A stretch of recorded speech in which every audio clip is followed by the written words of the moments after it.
Hello everyone, this is Harvinder Kroni. So we are going to start with second part of most common pitfalls. तो कल भी हमने बात की थी कि certain problems होती हैं sentences में, certain mistakes होती हैं. तो ऐसे कौन कौन से pitfalls हैं जिसके ऊपर हमें वर्क करना चाहिए ताकि एग्जाम में हमें दिक्कत ना आए. तो anyway, before I start, I just want to say that guys please don't forget because I just say at the end of the session but students I suppose usually forget. So आपसे ये request है कि I mean if you really find it worth तो please session को like कर दीजिएगा and those who haven't subscribed तो please subscribe कीजिए चैनल को end of course I want share and whatever you feel like commenting, right? Whatever the things you want, just put in the comment section and accordingly I will move further in the next classes. All right, so without wasting time, we are about to start the first sentence. Now this is a good sentence. The view of blood in the room made her feel ill. उसने खून को देखा कमरे में, right? Room में उसने किसको देखा? ब्लड को देखा. अब जब उसने ब्लड को देखा, यहां पर देखिए आप, व्यू वर्ड गिवन है. अब व्यू क्या होता है हमें सबसे पहले तो ये देखना चाहिए. What do we mean by view? View का मतलब होता है कि अगर आप किसी एक पर्टिकुलर प्लेस से किसी चीज को देखते हैं, उसको व्यू कहते हैं. मान लीजिए आप लोग किसी हिल स्टेशन पे जाते हैं, आप होटल में रूम लेते हैं, तो वहां पर वो आपको बताते हैं कि पूरा का पूरा हिल व्यू आपको नजर आएगा, राइट? समुद्र के किनारे आपने रूम लिया तो वो लोग कहते हैं कि सी व्यू होगा, रिवर व्यू होगा. अगर रिवर के पास गए तो इट मीन्स ये जो व्यू होता है कि जहां तक हमारी नजर जा रही है वो व्यू है. To see something from a particular place is called view. अब यहाँ पर कमरे में ब्लड पड़ा हुआ है, यानी एक पर्टिकुलर प्लेस पे पड़ा हुआ है. तो यहाँ पर हमें व्यू का नहीं, हमें साइट वर्ड का इस्तेमाल करना चाहिए. SIGST. तो remember the site of the blood, right? जो साइट थी ब्लड की, उसकी वजह से उसको देखकर वो बीमार फील कर रही थी. तो उम्मीद करता हूं आपको डिफरेंस क्लियर हो गया होगा व्यू और साइट का. अदरवाइज आप और ज्यादा इंफॉर्मेशन लेने के लिए of course you can refer to dictionary, ताकि इनके आपको पूरे यूजेस पता होने चाहिए, right? The more you know about the uses, it is going to be quite helpful. Let's start with sentence number 2. Once again is a good sentence. It was 10 past 5 o'clock when the train left. कितने बजे train गई? आप देखिए 10 past लिखा हुआ है, यानी 5:10 पर, 5:10 पर ट्रेन गई. अगर आप 1 o'clock कहते हैं तो कोई दिक्कत नहीं है. 1 o'clock, right? 2 o'clock, 3 o'clock, 4 o'clock, 5 o'clock, तो हम क्लॉक वर्ड का यूज करते हैं. जब आपको मिनट्स दिए होते हैं 5:10, 5:20, 7:25, जब मिनट्स आपको दिए होते हैं तो याद रखिएगा कि मिनट्स के होने पर हम क्लॉक वर्ड का यूज नहीं करते. हमें क्या करना पड़ेगा? अगर मॉर्निंग का बताना है तो AM बताना पड़ेगा, ठीक है? 12 बजे के बाद का बताना पड़ेगा तो आपको PM का यूज करना पड़ेगा. तो रिमेंबर दिस थिंग कि मिनट्स के होने पर AM और PM का यूज होता है. सिंपल अगर आपने बताना हो 1 o'clock, 2 o'clock, 3 o'clock, तो तब हम O clock का यूज करते हैं. उम्मीद करता हूं आपको ये पॉइंट भी क्लियर हो गया होगा.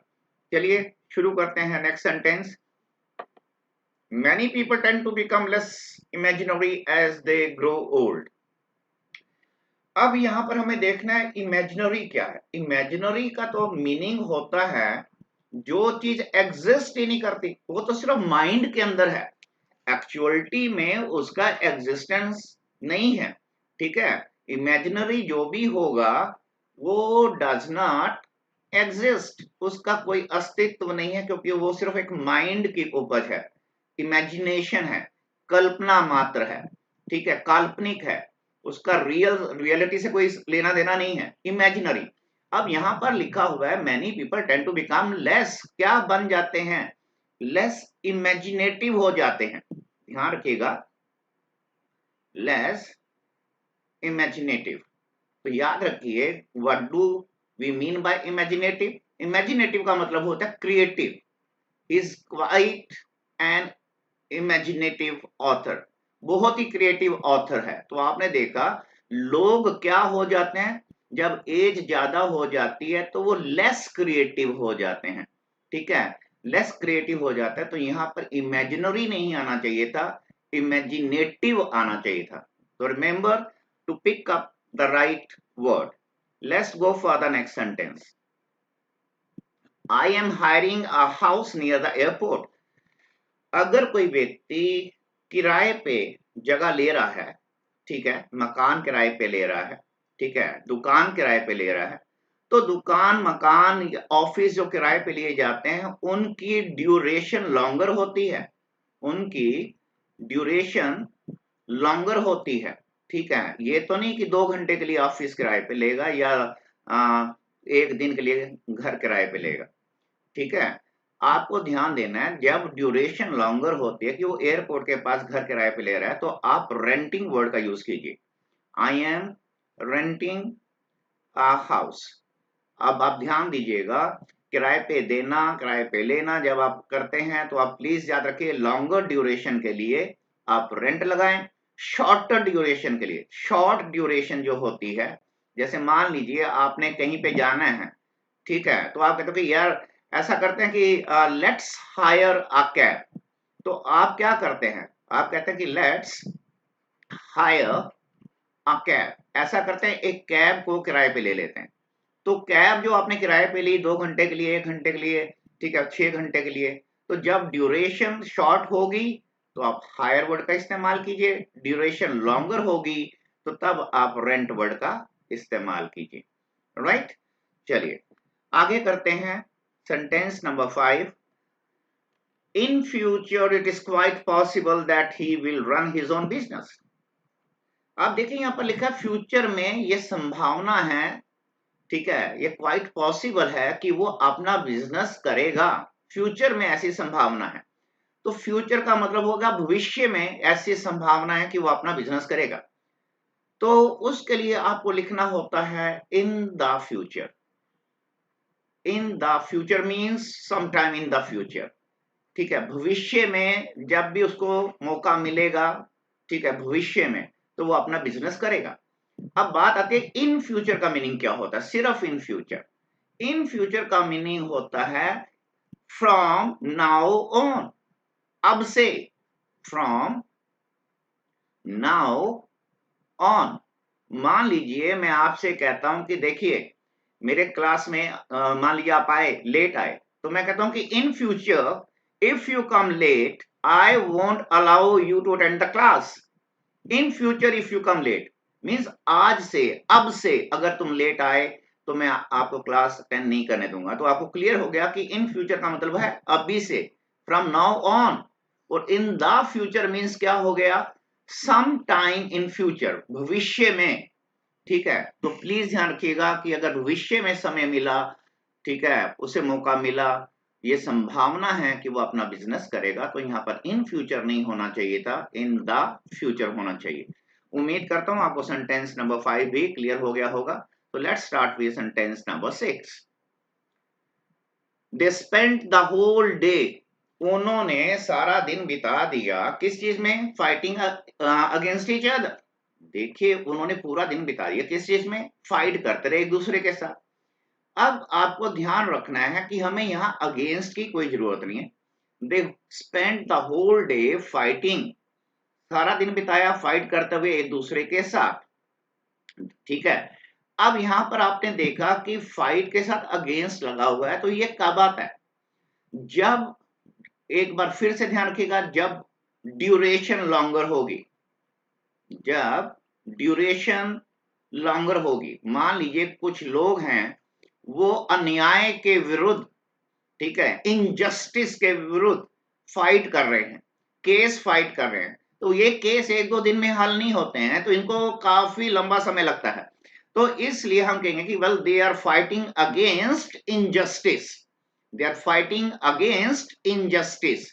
तो लॉन्गर ड्यूरेशन अगर लॉन्गर होगी तो हम अगेंस्ट लगाएंगे। ही फॉट अगेंस्ट कैंसर, उसने कैंसर के विरुद्ध लड़ाई की, राइट। तो कैंसर की लड़ाई लंबे समय तक चली, तो ही फॉट अगेंस्ट।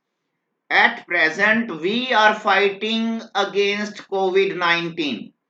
इस समय हम लोग क्या कर रहे हैं, सब हम लोग फाइट कर रहे हैं, ठीक है, कोविड-19 के खिलाफ, क्योंकि कोविड-19 को 1 साल से भी ज्यादा समय हो चुका है। तो आप देख सकते हैं ड्यूरेशन लॉन्गर हो चुकी है, तब हम अगेंस्ट का यूज करेंगे। वैसे फाइट के और भी यूजेस होते हैं, ठीक है। जैसे अगर मैं कहता हूं कि देवर फाइटिंग ओवर मनी, देवर फाइटिंग ओवर मनी, पैसे को लेकर उनके अंदर झगड़ा हो रहा था, तो और भी प्रेपोजिशंस पॉसिबल है। फिलहाल मैंने आपको सिखाने की कोशिश की है कि सिर्फ फाइट, ठीक है, का प्रयोग करना है, और अगर ड्यूरेशन लॉन्गर होगी तब हम फाइट अगेंस्ट लगाएंगे। ऑलराइट, चलिए शुरू करते हैं सेंटेंस नंबर 7।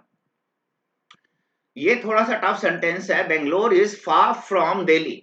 बोलने में बिल्कुल ठीक लग रहा है, स्पोकन इंग्लिश में कोई दिक्कत नहीं है, बट एग्जाम में दिक्कत है, फॉर्मल इंग्लिश में दिक्कत है, क्योंकि इसमें फॉर शब्द का इस्तेमाल किया है। अगर आप FAR फॉर शब्द का इस्तेमाल करते हैं तो मेक श्योर कि इसका सबसे ज्यादा यूज नेगेटिव और इंटेरोगेटिव सेंटेंसेस में होता है। इनका यूज नेगेटिव व इंटेरोगेटिव सेंटेंसेस में होता है। Whenever the sentence is negative one, so for example अगर मैं कहूं Bangalore is not far from Chennai, Bangalore is not far from Chennai, तो हमने देखा नेगेटिव है, तो हमने फॉर का इस्तेमाल किया, कोई दिक्कत नहीं है, फॉर में इस्तेमाल हो जाएगा। इंटेरोगेटिव में is Bangalore far from Delhi, क्या बेंगलोर दिल्ली से दूर है, तो इंटेरोगेटिव हो गया, तो इंटेरोगेटिव होने पर फार का यूज हो जाएगा। बट इस सेंटेंस को देखिए, ये क्या है, एफर्मेटिव सेंटेंस है, पॉजिटिव सेंटेंस है। पॉजिटिव सेंटेंस में if the sentence is positive, अगर वाक्य, ठीक है, सकारात्मक है, तो याद रखिए हम फॉर का यूज नहीं करेंगे। इसके लिए हमें लगाना पड़ेगा कि Bangalore is a long way away, long way away, Bangalore is long way away. अजीब सा लगता है बोलने में, बट ग्रामर इज ग्रामर, ठीक है, ग्रामर इज ग्रामर। तो ग्रामर में आपको महारत हासिल करने के लिए बड़ा कुछ पढ़ना पड़ता है। तो एनीवे, तो अगर पॉजिटिव सेंटेंस होगा तो आप फॉर का यूज नहीं करेंगे, आप कहेंगे Bangalore is long way away from Delhi. तो this is the right answer. चलिए शुरू करते हैं next sentence. I try to learn 5 new words every day. तो मैं कोशिश करता हूं 5 नए शब्द सीखने की हर रोज, हर रोज। यहां पर देखिए एवरी डे, ये एक शब्द है। ये बेसिकली होता क्या है, ये होता है एक एडजेक्टिव। अगर मैं कहूं एवरी डे प्रॉब्लम्स, तो आपने नोटिस किया प्रॉब्लम्स क्या है, नाउन। नाउन को हम मॉडिफाई कर रहे हैं किससे, एक एडजेक्टिव से। तो everyday problems, everyday encounter, everyday का हम यूज कर रहे हैं एक एडजेक्टिव की तरह, एक नाउन से पहले। यहां पर देखिए कोई नाउन नहीं है जिसके बारे में हम कोई बात कर रहे हैं। यहां लिखा है I try to learn 5 new words. कब, कैसे सीखता हूं, रोज। रोज का मतलब क्या हो गया, रोज का मतलब हो गया ईच, ओके, डे, एक एक करके, जब दिन एक एक कर कर आता है, 1 बाय 1, तो याद रखना है जब दिन एक एक करके आता है तो हम उसके लिए एवरी अलग और डे को अलग से लिखते हैं। अगर एवरी डे इकट्ठा लिख देंगे तो सेंटेंस गलत हो जाएगा, ठीक है। तो इसको सीखने का सबसे बढ़िया तरीका क्या है, ईच की जगह, एवरी की जगह ईच लगाकर देख लीजिए, ईच डे, राइट। एक एक करके दिन आएगा, क्योंकि हमारे पास ईच डे एक सिंगल वर्ड तो होता नहीं है, ईच अलग होगा, डे अलग होगा। तो समझ गए होंगे कि अगर हमें रोज की बात करनी है, कौन से रोज की? जो एक एक करके आता है। सूर्य रोज पूर्व में उदय होता है। The sun rises, okay, the sun rises in the east, okay, कब? Every day. तो आज सूर्योदय हुआ, फिर कल होगा, फिर परसों होगा, एक एक करके जब दिन आएगा। तो याद रखिएगा, एक एक करके लिए एवरी अलग और डे अलग। और अगर आपको एक एडजेक्टिव की तरह यूज करना है, जैसे मैंने बोला एवरीडे प्रॉब्लम्स, तो हमें इसको एक शब्द लिखना होता है। उम्मीद करता हूं आपको ये पॉइंट भी क्लियर हो गया होगा। आगे बढ़ते हैं, sentence number 9। Modern society places emphasis. तो एम्फेसिस वर्ड जो हमने यूज किया, ठीक है, यहां पर एम्फेसाइजेज ऑन अचीवमेंट। तो यहां पर एम्फेसाइजेज, यहां प्लेसेस देखिए, सबसे पहले समझने के लिए ऑलरेडी आपके पास वर्ब गिवन है, और यहां पर आप क्या यूज कर रहे हैं? यहां पर आप नाउन का यूज कर रहे हैं। तो याद रखिए, जब हम एम्फेसिस वर्ड का यूज एक नाउन के लिए करते हैं तो हम ऑन का यूज करते हैं। अगर मैं इसको एज अ वर्ब यूज करूं, जैसे मैं कहता हूं आई ऑलवेज, मैं आपके लिए एक सेंटेंस लिख देता हूं, I always emphasise the importance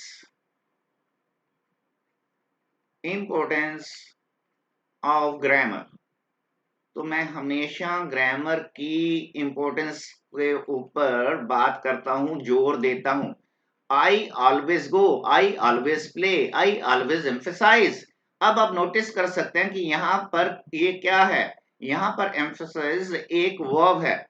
अगर आप एम्फेसाइज वर्ड का यूज एक वर्ब के तौर पर करते हैं, तब आप यहां पर ऑन का यूज नहीं करते हैं। ऐसा वर्ब यूज करोगे तो ऑन का यूज नहीं होगा, ऐसा नाउन यूज करोगे तो ऑन का यूज होगा। ठीक है, तो इस सेंटेंस नंबर 9 में कोई भी एरर नहीं है। तो उम्मीद करता हूं आपको ये पॉइंट भी समझ में आ गया होगा। आगे शुरू करते हैं, sentence number 10। I don't know how to deal with computers. तो आप कंप्यूटर्स के साथ डील नहीं करते हैं, डील तो किसी व्यापार में करेंगे कि he deals he deals in sugar, he deals in wine. यहां पर कंप्यूटर की बात हो रही है, तो आपको क्या करना है? I don't know how to operate, deal with नहीं, हाउ टू ऑपरेट, कंप्यूटर्स। तो प्लीज यहाँ पर डील वर्ड का इस्तेमाल नहीं होगा।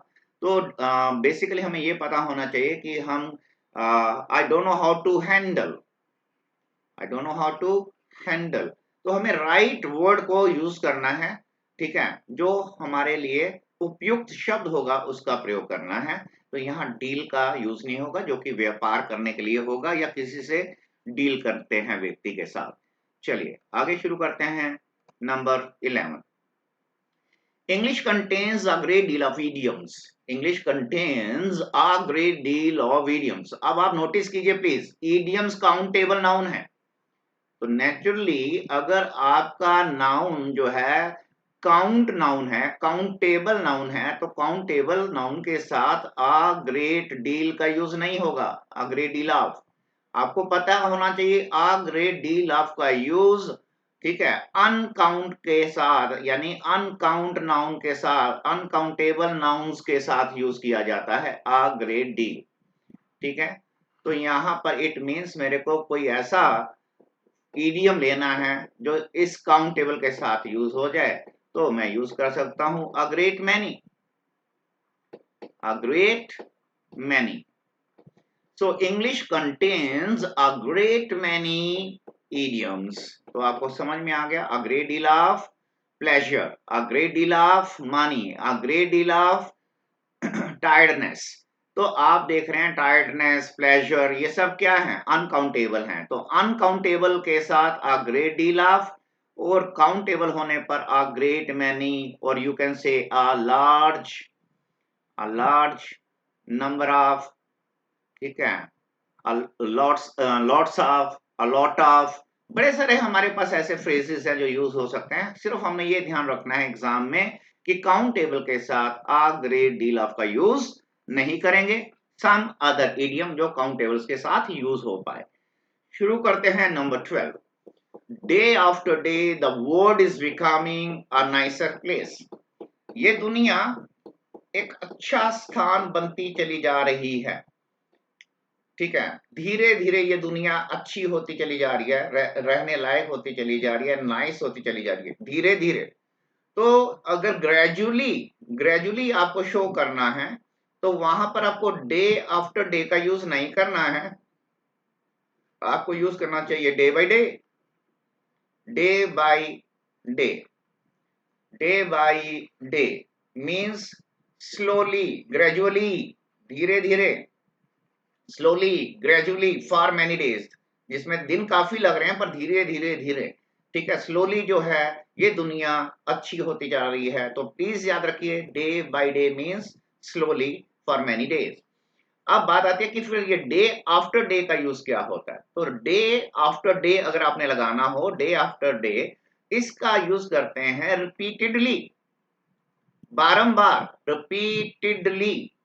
जैसे ही comes day after day to lodge a complaint। ठीक है, रिपीटेडली आता है लॉन्च करने के लिए, ठीक है, शिकायत दर्ज कराने के लिए। तो he comes day after day, तो रिपीटेडली आता है, बार बार आता है। तो मेरे को उम्मीद है कि आपको डे आफ्टर डे का मतलब समझ में आ गया कि रिपीटेडली होता है। और डे बाय डे कब यूज करेंगे? स्लोली के लिए, ग्रेजुअली के लिए। ऑलराइट, आगे शुरू करते हैं। Next sentence number 13। Certainly it was a great party. ठीक है, निसंदेह ये बहुत बढ़िया पार्टी थी। पहली बात मेरे को इसमें ये बताना है कि there is no pitfall in this sentence. इस सेंटेंस में कोई पिटफॉल नहीं है। ठीक है, एरर नहीं है। दिक्कत क्या आती है, क्योंकि कई लोग जो हैं बार बार कहते हैं कि सर्टेनली को वाक्य की बिगिनिंग में यूज नहीं करते। मैं ये कहता हूं कि यस, यूजुअली ऐसे स्ट्रक्चर जो हैं कॉमनली यूज नहीं होते, यूजुअली यूज नहीं होते। ठीक है, ज्यादातर जो राइटर्स हैं वो यहां पर जो बी वर्ब होती है उसके बाद लगाएंगे। It was certainly a great party, it was certainly a great party. But आपने याद रखना है कि सर्टेनली शब्द का use in the beginning of a sentence possible होता है। तो ये इसकी जो पोजीशन है ये गलत पोजीशन नहीं है। तो जो लिखा होता है कई बार लोकल बुक्स में, जिससे बच्चों का नुकसान होने का चांस हो जाता है, इसलिए मैंने ये पॉइंट लिया कि लोकल बुक्स की वजह से स्टूडेंट का कोई नुकसान ना हो जाए। That's why I picked up this sentence that the word certainly is possible in the beginning of a sentence. All right, let's start the next one. The class has been cancelled। कब तक के लिए? Until next Monday। अब देखिए, अगर class अब कब होगी? अगले मंडे को होगी। अगर क्लास अगले मंडे को होगी तो आपने फिर कैंसिल नहीं की, आपने क्लास को फिर अगले मंडे तक पोस्टपोन किया है। I hope you understand. Cancel का मतलब फिर खत्म हो गया, फिर तो क्लास होगी ही नहीं, यानी class cancel. Cancel means cancel. और यहां पर लिखा जा रहा है अंटिल नेक्स्ट मंडे, अगले मंडे तक के लिए तो स्थगित कर दी गई है। तो स्थगित करने के लिए आपको क्या करना पड़ेगा? पोस्टपोन वर्ड का यूज करना पड़ेगा। तो class has been postponed until next Monday. चलिए शुरू करते हैं अगला sentence. He sat down on the armchair and read the newspaper। Very easy sentence, पर मैंने इस सेंटेंस को, easy sentence को इसलिए लिया कि अक्सर स्टूडेंट जो हैं चेयर वर्ड के आ जाने पर, ठीक है, ऑन और इन में कंफ्यूज हो जाते हैं। देखिए सिंपल सा तरीका है, जिस भी चेयर की आर्म होगी, बाजू होगी, तो आप आर्म्स वाली चेयर के बीच में जाकर बैठते हैं। तो आर्म चेयर होने पर आप इनका प्रयोग करेंगे।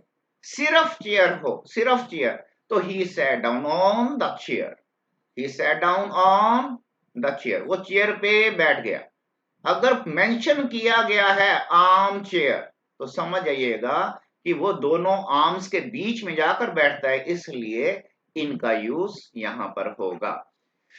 सो वेल गाइज, मैं पूरी कोशिश कर रहा हूँ आपको जितने भी पिटफॉल्स एंड जितने भी मिस्टेक्स और जितने भी कॉमन एरर्स होते हैं उन सब के ऊपर, और साथ के साथ वोकैब सेक्शन को भी मैं आपको करवा रहा हूँ कि जितनी इडियम्स या जितने हमारे यू नो स्पेशल वर्ड्स हैं जो एग्जाम के पॉइंट ऑफ व्यू से हैं, तो मैं वन बाय वन कोशिश कर रहा हूँ कि धीरे धीरे आपका इंटरेस्ट जो है क्लासेस में बना रहे। ठीक है, और जैसे कई बच्चों ने लिखा मेरे को व्हाट्सअप किया कि सर पूरा कोर्स करवा दो बेसिक से एडवांस्ड का, तो मैं बिल्कुल शुरू करूंगा, लेकिन मैं उसके लिए इंतजार कर रहा हूँ कि देखिए पढ़ाने का मजा तभी आता है कि जब सब्सक्राइबर्स ज्यादा हो, ठीक है, रीच ज्यादा हो। अगर मैं इतनी मेहनत करूंगा घर बैठ के, और मैं बार बार कह रहा हूँ अपने स्टूडेंट्स को कि आप लोग जो है हमेशा कंटेंट को चेक कर सकते हैं कि आपको किस टाइप का कंटेंट मिल रहा है।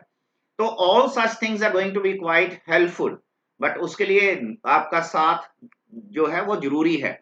तो आप लोग प्लीज ज्यादा से ज्यादा इसको शेयर करें, ज्यादा से ज्यादा लोग इसको सब्सक्राइब करें, ठीक है, कमेंट करें, आप अपनी बात को रखें। I will certainly get back to you. खुश रहिए। God bless all of you. Thank you.